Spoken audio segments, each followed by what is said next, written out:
about feeding to sleep. People get their knickers in a right old knot about this, and there's no need. Many will come to me thinking they've made a rod for their own back and this is something they really have to get their children out of. So I always start by asking questions. Where have they got this assumption from that this is something they've got to get rid of? Is it not working for them? Do they really hate the idea of it? Does it make their skin crawl? What beliefs do they have around it that are driving the decision that they want to stop? Now, sometimes when I ask these questions, it turns out they don't actually want to stop.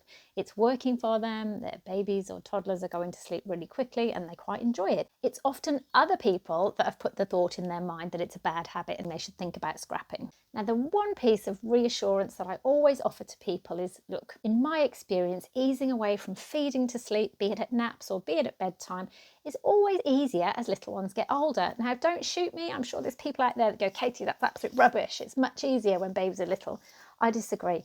I think it's much easier as kiddies get older, as mummies realise, for whatever reason, that it doesn't feel quite so helpful anymore, and perhaps at a time when the baby is firmly on solids, 3 meals a day, 2 snacks, loving life, loving food in equal measures. By the time parents reach this stage, it doesn't become such a confusing, agonising decision. It's quite a clear step forward. It's something that no longer feels sustainable and they have no qualms about ceasing. That's the ingredient that we're looking for when it comes to stopping a behaviour, whatever that may be. A real true belief in the parent that it has to stop. Now, when parents attempt to change this, when babies are little, there's just too much confusion, there's too much uncertainty, there's too much guilt. They're still very little babies, and so of course they don't want to see their little ones upset.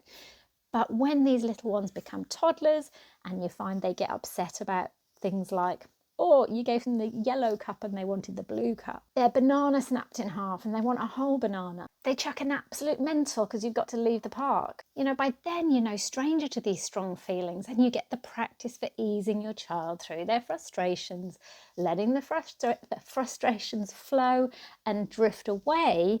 Then it becomes much easier to figure out how you're going to set a boundary when it comes to feeding at sleep time. You can ease it earlier in the process. You can replace it with things like stories and fun, new rituals, so the child feels like there's something in it for them. So you can't really do this with little babies because all they want is that closeness, that connection, and often the breast. So if this is you and you're in this situation agonising about whether you should stop feeding your little one to sleep, first of all, ask yourself a question: is it a problem for you?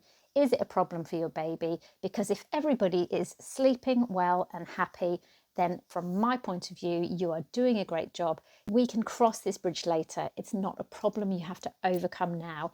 It may simply be nature's gift, a way of you being able to do something in a really easy way while your baby is still relatively little, while you're still coming to terms with being a parent to this child.